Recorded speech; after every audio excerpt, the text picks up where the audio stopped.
한국인은 절대 안 돼요. 태국 전 지역에서는 한국인은 절대 받지 않겠다며 모든 한국인들을 내쫓겠다며 야단법석이라고 하는데요. 어떤 이유에서인지 가게 앞에 노코리안이라는 팻말이 여기저기 걸려있다고 합니다. 하지만 실제로 한국인들의 출입이 줄어들자 관광업으로 먹고 사는 태국인 만큼 손해가 이만저만 아니라며 태국 정부에게까지 도와달라며 손을 뻗지만 태국 정부는 태국 시민들을 오히려 비판하며 전전긍긍이라고 합니다. 실제로 태국 경제산업에 큰 위기가 올 만큼 손해가 굉장히 커지고 있다고 하는데요. 이 사실을 듣고 태국에 방문한 독일 외교부는 이 사태를 보고 경악을 금치 못했다고 하는데요. 과연 이 사태의 결말은 어떻게 끝을 내게 될지 지금 바로 들어보시죠. 구독과 좋아요, 알림 설정 부탁드립니다. 안녕하세요. 제 이름은 한나 슈미트예요. 독일 외교부에서 아시아 담당 국장으로 일하시는 아버지와 UN 인권위원회 자문위원이신 어머니 사이에서 태어났죠. 베를린의 외교관 자녀들이 다니는 국제학교를 나왔고 옥스퍼드 대학교에서 경영학을 전공했어요. 제가 28살이 되던 해 운명처럼 한국을 만나게 됐죠. 아버지께서 늘 말씀하시던 게 있어요. 한나, 세상을 보려면 먼저 아시아를 봐야 한다고요. 어릴 때는 그 말씀이 와닿지 않았는데 이제야 그 의미를 깊이 이해하게 됐어요. 특히 한국을 경험하면서부터죠. 제가 처음 한국에 간 건 글로벌 컨설팅 회사의 프로젝트 매니저로 일하면서였어요. 솔직히 말씀드리면 처음에는 그다지 기대하지 않았어요. 유럽에서는 한국하면 단순히 케이팝이나 김치, 삼성 정도만 떠올리니까요. 하지만 인천공항에 도착하는 순간 제 편견이 완전히 깨져버렸어요. 공항에서부터 달랐어요. 독일의 프랑크푸르트 공항이나 영국의 히드로 공항도 세계적인 공항이라고 자부하지만 인천공항은 차원이 달랐죠. 입국 심사대의 효율적인 동선부터 직원들의 친절한 미소, 심지어 화장실까지 모든 게 완벽했어요. 특히 인상 깊었던 건 디지털 키오스크였어요. 독일어 영어는 물론이고 심지어 네팔어까지 지원하더라고요. 서울에 도착해서는 더 큰 충격을 받았어요. 지하철은 마치 초고속 열차처럼 정확한 시간에 움직였고 버스는 실시간으로 도착 정보를 알려줬죠. 특히 놀라웠던 건 모든 결제가 스마트폰 하나로 이뤄진다는 거였어요. 독일에서는 아직도 현금을 선호하는데 말이에요. 숙소로 정한 호텔에서는 제 눈을 의심할 수밖에 없었어요. 체크인할 때부터 남다른 친절함이 느껴졌죠. 슈미트 고객님, 장시간 비행에 피곤하시죠? 객실에 아로마 디퓨저를 준비해뒀어요. 라며 세세한 부분까지 신경 쓰더라고요. 방에 들어가 보니 향긋한 라벤더 향이 은은하게 퍼져 있었고 침구는 마치 구름처럼 포근했어요. 호텔 서비스는 정말 감동의 연속이었어요. 룸 서비스를 주문했는데 예상 시간보다 1분이라도 늦어질 것 같으면 미리 연락이 왔어요. 고객님, 주방이 조금 밀려서 3분 정도 지연될 것 같습니다. 죄송합니다. 라고요. 독일에서는 상상도 할 수 없는 일이었죠. 특히 인상 깊었던 건 디지털 컨시어지 서비스였어요. 태블릿 PC로 호텔 내 모든 서비스를 이용할 수 있었고 심지어 주변 관광지 정보까지 실시간으로 확인할 수 있더라고요. 독일의 5성급 호텔들도 이런 시스템은 없었어요. 출장 기간 동안 명동, 강남, 홍대 등 서울 곳곳을 다녀봤는데 어딜 가나 깔끔하고 세련된 느낌이었어요. 길거리 음식점도 위생 상태가 완벽했고 직원들은 항상 미소를 잃지 않았죠. 특히 놀라웠던 건 시민들의 높은 시민의식이었어요. 지하철에서는 노약자에게 자리를 양보하고 거리에는 쓰레기 하나 없었어요. 한국의 서비스 문화는 제 가치관을 완전히 바꿔놨어요. 항상 효율성만 강조하던 제가 따뜻함의 가치를 깨닫게 된 거죠. 독일식의 정확성도 중요하지만 한국식의 세심한 배려야말로 진정한 서비스의 핵심이라는 걸 알게 됐어요. 출장을 마치고 독일로 돌아가는 비행기 안에서 전 이미 다음 계획을 세우고 있었어요. 한국의 선진 서비스 문화를 동남아시아에 전파하고 싶었거든요. 특히 태국이 눈에 들어왔죠. 관광대국을 자처하면서도 기본적인 서비스 품질조차 갖추지 못한 태국을 변화시키고 싶었어요. 부모님은 반대하셨어요. 한나, 넌 외교관의 길을 걸어야 해라고 말씀하셨죠. 하지만 전 제 선택을 믿었어요. 한국에서 배운 서비스 정신으로 태국을 변화시키겠다는 꿈이 생겼거든요. 그렇게 저는 태국행 비행기에 몸을 실었어요. 하지만 그때는 몰랐죠. 제가 얼마나 큰 도전을 마주하게 될지는요. 독일의 세계적인 컨설팅 회사 BKG 글로벌의 동남아시아 지역 책임자로 부임하게 됐어요. 처음엔 싱가포르 파견을 기대했지만 태국 방콕으로 발령이 났죠. 한국에서의 경험이 저를 자신감으로 가득 채웠던 터라 태국에서도 뭔가 의미 있는 변화를 만들어낼 수 있을 거라 생각했어요. 하지만 방콕 공항에 도착하는 순간부터 제 기대는 산산조각 나기 시작했어요. 입국장은 무질서 그 자체였고 에어컨은 제대로 작동하지 않았죠.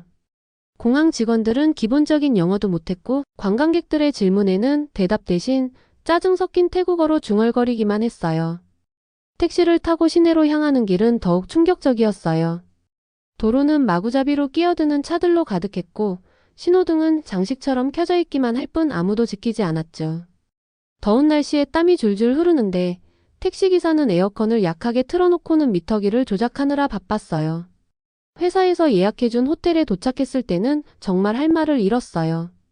5성급이라는 호텔의 로비에는 직원들이 바닥에 앉아서 스마트폰을 보고 있었고 프런트 데스크에서는 손님이 기다리는데도 직원들끼리 수다를 떨고 있더라고요. 체크인하는데 40분이나 걸렸는데 그동안 단 한 번의 사과도 없었어요. 객실은 더 심각했어요. 욕실에서는 하수구 냄새가 올라왔고 침대 시트에는 이전 투숙객의 머리카락이 그대로 남아있었죠. 룸서비스를 주문했더니 1시간 30분이나 기다려야 했고 음식은 차갑게 식은 채로 왔어요. 독일이나 한국에서는 상상도 할 수 없는 일들의 연속이었죠. 다음 날부터 시작된 현지 호텔들과의 미팅은 더욱 실망스러웠어요. 10시 약속이면 상대방이 11시 30분에 나타나는 게 기본이었고 어떤 날은 아예 연락도 없이 나타나지 않았죠. 회의 자료는 초등학생 수준이었고 대부분의 통계 자료는 허위로 부풀려져 있었어요. 특히 충격적이었던 건 현지 호텔들의 서비스 마인드였어요. 손님이 화내면 우리도 화내면 되죠. 청소는 대충 해도 돼요. 어차피 또 더러워질 텐데요. 친절하게 하면 손님들이 더 까탈스러워져요. 이런 말들이 일상적으로 오갔죠. 한국에서 보았던 세심한 서비스 정신은 찾아볼 수도 없었어요. 한 번은 제가 컨설팅하던 호텔에서 있었던 일이에요. 일본인 관광객 단체가 체크인을 하는데 예약된 방이 전날 손님들의 레이트 체크아웃으로 아직 청소가 안 됐다는 거예요. 그런데도 직원들은 로비 소파에 앉아서 휴대폰만 보고 있더라고요. 제가 빨리 방을 준비해야 하지 않나요? 라고 물었더니 기다리면 되잖아요. 라는 답이 돌아왔어요. 또 다른 날에는 한 고급 레스토랑의 주방을 점검하러 갔어요. 위생 상태를 체크하는 것이 제 임무 중 하나였거든요. 그런데 주방에 들어서자마자 바퀴벌레 떼를 목격했어요. 더 놀라운 건 요리사들의 반응이었죠. 원래 이래요. 태국은 더운 나라라서 벌레가 많아요. 마치 제가 이상한 사람인 것처럼 말하더라고요. 직원 교육을 시도해보려 했지만 이 또한 쉽지 않았어요. 한국에서 보았던 서비스 매뉴얼을 가져와서 교육을 시작했는데 대부분의 직원들이 중간에 졸거나 스마트폰을 보더라고요. 심지어 어떤 직원은 이런 거 배워서 뭐해요?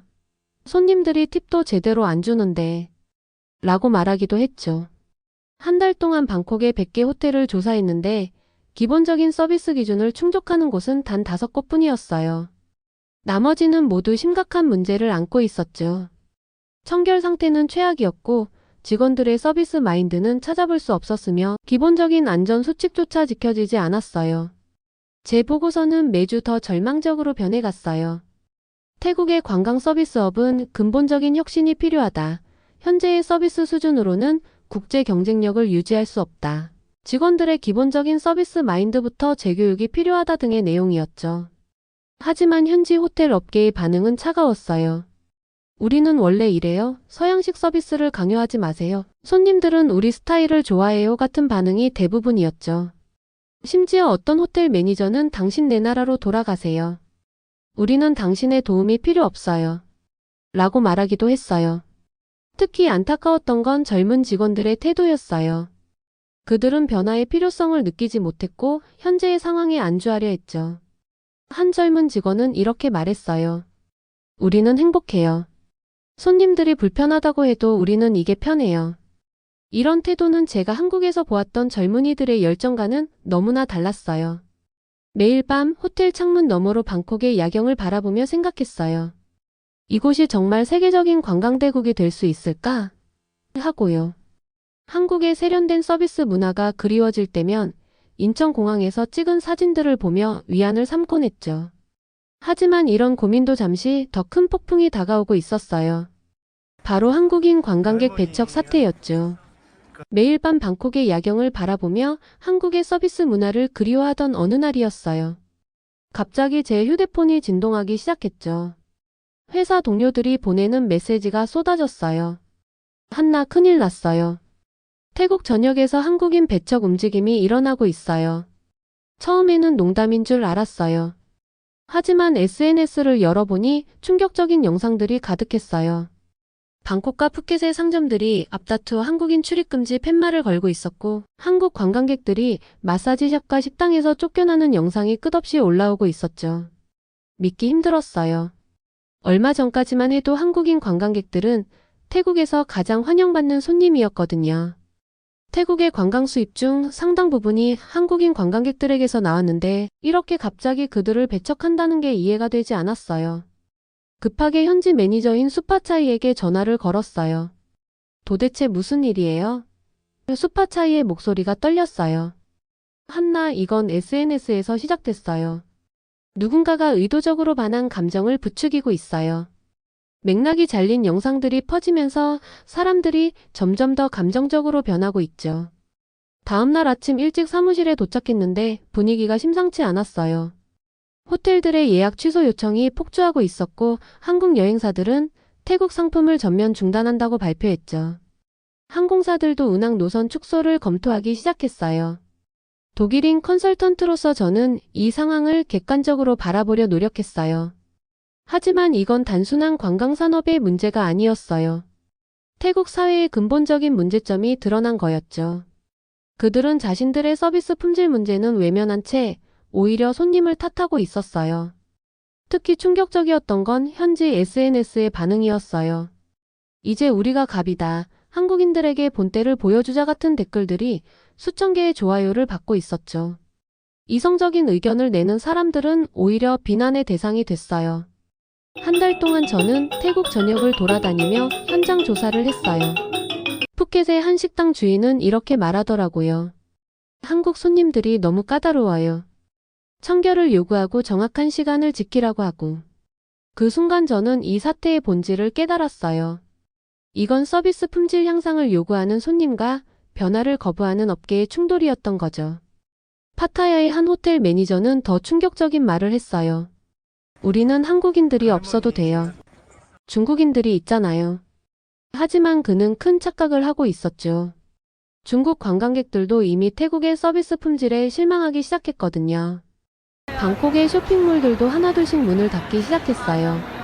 특히 한국 관광객들이 자주 찾던 상점들이 직격탄을 맞았죠. 한 상인은 눈물을 흘리며 말했어요. 이러면 안 된다고 했어요. 하지만 아무도 제 말을 듣지 않았어요. 태국 정부의 대응은 너무나 안일했어요. 사태가 커진 뒤에야 뒤늦게 수습에 나섰지만 이미 엎질러진 물이었죠. 관광객들의 신뢰는 무너졌고 양국 간의 감정의 골은 깊어졌어요. 반면 한국의 대응은 정말 인상적이었어요. 감정적인 대응 대신 이성적인 해결책을 모색했죠. 여행사들은 고객들의 예약을 전액 환불해 주었고 항공사들은 무료로 노선을 변경해 줬어요. 한국 정부도 외교적 보복 대신 대화를 통한 해결을 선택했죠. 특히 한국 관광객들의 성숙한 시민의식은 전 세계의 주목을 받았어요. SNS에는 이런 댓글들이 가득했죠. 태국 서민들만 피해를 볼 텐데 안타깝네요. 시간이 지나면 자연스럽게 해결되길 바랍니다. 이런 성숙한 반응은 독일인인 제가 봐도 정말 감동적이었어요. 제 사무실 창밖으로 보이는 방콕의 거리는 점점 더 한산해져 갔어요. 한때는 한국인들의 웃음소리로 가득했던 거리가 이제는 텅 비어 있었죠. 상점들은 하나둘 문을 닫았고 호텔들은 직원들을 내보내기 시작했어요. 가장 안타까웠던 건 이 모든 사태가 태국의 관광업계가 자초한 것이라는 점이었어요. 기본적인 서비스 품질 개선을 거부하고 변화를 두려워하며 결국 스스로를 고립시킨 거죠. 한국인들이 요구했던 건 그저 기본적인 서비스 품질이었을 뿐인데 말이에요. 매일 밤 저는 제 일기장에 이렇게 적었어요. 오늘도 태국은 소중한 기회를 놓치고 있다. 한국의 서비스 문화를 배우는 대신 그들을 배척하는 길을 택했다. 이제 태국은 어떻게 이 위기를 극복할 수 있을까? 하지만 희망은 있었어요. 젊은 태국인들 사이에서 변화를 요구하는 목소리가 나오기 시작했거든요. 우리도 한국처럼 변해야 해요. 이대로는 안 됩니다. 비록 작은 목소리였지만 변화의 씨앗은 이미 뿌려진 거였죠. 젊은 태국인들 사이에서 변화의 목소리가 나오기 시작했다는 소식은 저에게 작은 희망이 되었어요. 그리고 그 희망은 한국의 대응을 지켜보면서 더욱 커져갔죠. 한국의 대응은 정말 놀라웠어요. 제가 독일 외교관의 딸로 자라면서 봐왔던 어떤 외교적 대응보다도 성숙하고 현명했거든요. 먼저 한국 정부는 즉각적인 보복 대신 대화를 선택했어요. 우리는 태국과의 오랜 우호 관계를 소중히 생각합니다. 이번 사태를 계기로 양국 관계가 더욱 발전하길 희망합니다. 한국 외교부의 이런 발표는 전 세계 외교가에 큰 반향을 일으켰죠. 특히 인상적이었던 건 민간 기업들의 대응이었어요. 한국의 주요 여행사들은 고객들의 태국 여행 예약을 전액 환불해주겠다고 발표했어요. 놀라운 건 이 과정에서 태국 측에 위약금을 청구하지 않았다는 거예요. 고객의 안전과 편안한 여행이 우선입니다. 이번 일로 태국 여행업계가 어려움을 겪는 것은 원치 않습니다. 이런 대응은 제가 알고 있는 어떤 유럽 여행사들도 하지 못할 일이었죠. 항공사들의 대응도 감동적이었어요. 대한항공과 아시아나항공은 태국행 항공권을 구매한 승객들에게 다른 노선으로의 무료 변경을 제공했어요. 심지어 일부 승객들에게는 항공권 금액보다 더 비싼 노선으로의 변경도 추가 비용 없이 허용했다고 해요. 고객님의 소중한 휴가가 망치지 않기를 바랍니다. 라는 항공사 직원의 말에 많은 승객들이 감동했다고 하더라고요. 한국 언론의 보도 태도도 놀라웠어요. 자극적인 보도 대신 차분하고 객관적인 보도를 이어갔거든요. 태국의 관광산업이 위기를 맞았습니다. 하지만 이는 일시적인 현상일 것입니다. 양국의 오랜 우호 관계를 생각할 때 이번 사태는 반드시 해결될 것입니다. 이런 보도 태도는 오히려 태국 언론을 부끄럽게 만들었죠. 그리고 가장 감동적이었던 건 한국 관광객들의 반응이었어요. SNS에는 이런 댓글들이 넘쳐났죠. 태국 서민들이 피해를 보지 않았으면 좋겠어요. 태국은 여전히 아름다운 나라예요. 시간이 해결해 줄 거예요. 우리도 과거에 이런 시행착오를 겪으며 발전했잖아요. 이런 성숙한 시민의식은 독일인인 제가 봐도 정말 놀라웠어요. 한국의 호텔업계도 대단했어요. 태국행을 취소한 관광객들을 위해 제주도나 부산의 호텔들이 특별 할인 프로모션을 진행했거든요. 아름다운 우리나라의 관광지에서 편안한 휴식을 즐기세요. 이런 슬로건으로 시작된 캠페인은 오히려 국내 관광 활성화라는 긍정적인 효과를 가져왔어요. 특히 인상적이었던 건 한국의 마사지 업계였어요. 태국 마사지숍에서 예약이 취소된 고객들을 위해 특별 할인을 제공했는데 여기서 그치지 않고 태국 마사지사들을 위한 합법적인 취업 기회도 마련했더라고요. 우리는 태국의 전통 마사지 기술을 존중합니다. 함께 발전해 나가길 원합니다. 한국 정부의 문화 외교도 돋보였어요. 태국에서 한국 문화를 배척하는 움직임이 일어나는 동안에도 한국은 오히려 태국 문화를 소개하는 행사를 계속 진행했거든요. 서울의 한 공원에서는 태국 음식 페스티벌이 열렸고 부산에서는 태국 영화제가 개최됐어요. 교육 분야의 대응도 인상적이었어요. 한국의 대학들은 태국인 유학생들에 대한 지원을 오히려 강화했거든요.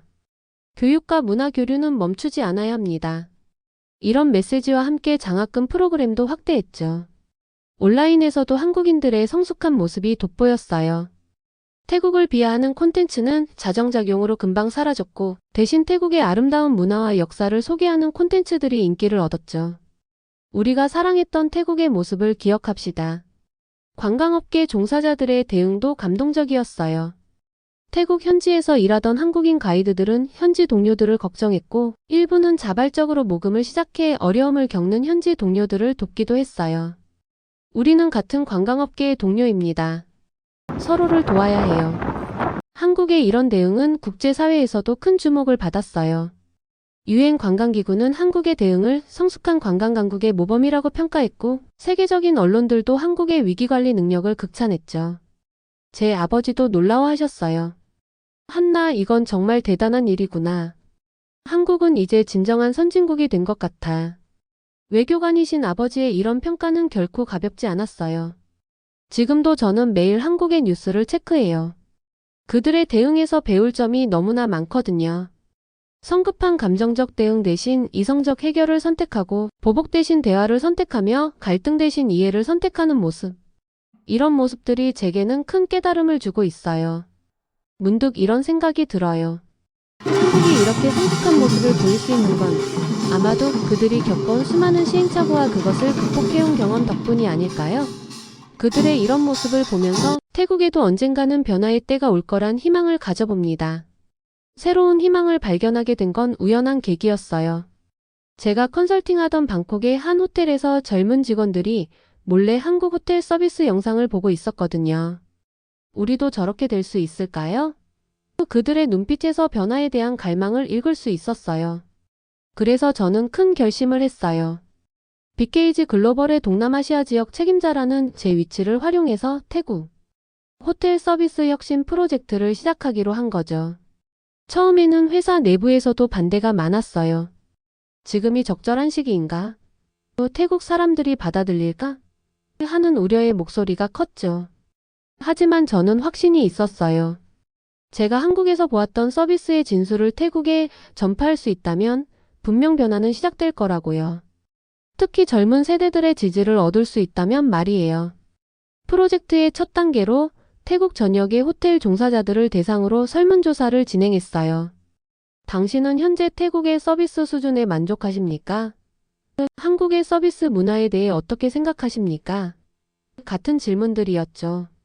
놀랍게도 응답자의 82%가 변화의 필요성을 느끼고 있었어요. 특히 20, 30대 젊은 층에서는 그 비율이 91%나 됐죠. 우리도 세계적인 수준의 서비스를 제공하고 싶어요. 한국처럼 체계적인 시스템을 배우고 싶어요. 이런 답변들이 많았어요. 두 번째 단계는 파일럿 프로그램의 시작이었어요. 방콕의 5개 호텔을 선정해서 한국식 서비스 교육을 시작했죠. 처음에는 정말 힘들었어요. 기본적인 인사 예절부터 가르쳐야 했거든요. 손님을 보면 눈을 마주치세요. 항상 미소를 잃지 마세요. 문제가 생기면 먼저 사과하세요. 이런 기초적인 것들부터요. 그런데 놀라운 변화가 일어났어요. 3개월 만에 이 호텔들의 고객 만족도가 평균 47% 상승한 거예요. 특히 청결도와 직원 친절도 부분에서 큰 향상이 있었죠. 이 소식이 업계에 퍼지면서 다른 호텔들도 하나둘씩 관심을 보이기 시작했어요. 태국 관광청도 이 변화에 주목했어요. 그들은 저희 프로그램을 국가 차원의 서비스 혁신 프로젝트로 발전시키자고 제안했죠. 태국 서비스의 새로운 시대라는 슬로건으로 전국적인 캠페인이 시작됐어요. 특히 기억에 남는 건 한 젊은 호텔리어의 변화였어요. 처음에는 가장 반항적이었던 직원이었는데 한국 연수를 다녀온 후 180도 달라졌죠. 우리가 얼마나 뒤처져 있었는지 이제 알겠어요. 더 이상 변화를 미룰 수 없어요. 프로젝트가 진행되면서 예상치 못한 긍정적인 변화들도 있었어요. 호텔 직원들의 이직률이 크게 감소했고 직원들의 자부심도 높아졌죠. 이제는 손님들이 우리를 보는 눈빛이 달라졌어요 라는 말을 자주 듣게 됐어요. 태국 정부도 변화하기 시작했어요. 관광 서비스 품질 인증제를 도입하고 우수업체에 대한 세제 혜택도 제공하기 시작했죠. 심지어 초중고 교과과정에 서비스 마인드 교육을 포함시키는 방안도 검토하고 있다고 해요. 변화는 숫자로도 나타났어요. 프로젝트에 참여한 호텔들의 수입은 평균 35% 증가했고 고객 불만 신고는 67% 감소했어요. 특히 재방문율이 크게 높아졌는데 이는 서비스 품질 향상의 직접적인 결과였죠. 물론 아직도 갈 길이 멀어요. 여전히 변화를 거부하는 사람들도 많고 오래된 관행을 바꾸는 것도 쉽지 않죠. 하지만 이제는 희망이 보여요. 특히 젊은 세대들이 변화의 주역으로 나서고 있거든요. 최근에는 한국의 호텔 체인들도 저희 프로젝트에 관심을 보이고 있어요. 몇몇 체인은 태국 직원들을 위한 연수 프로그램을 제공하겠다고 제안했죠. 이건 정말 큰 기회예요. 세계 최고 수준의 서비스를 직접 배울 수 있으니까요. 가끔은 정말 뿌듯해요. 제가 한국에서 받았던 감동을 이제는 태국에서도 조금씩 실현해가고 있으니까요. 물론 한국의 수준에 도달하려면 아직 멀었지만 적어도 우리는 올바른 방향으로 가고 있어요. 특히 감동적인 건 직원들의 변화된 모습이에요.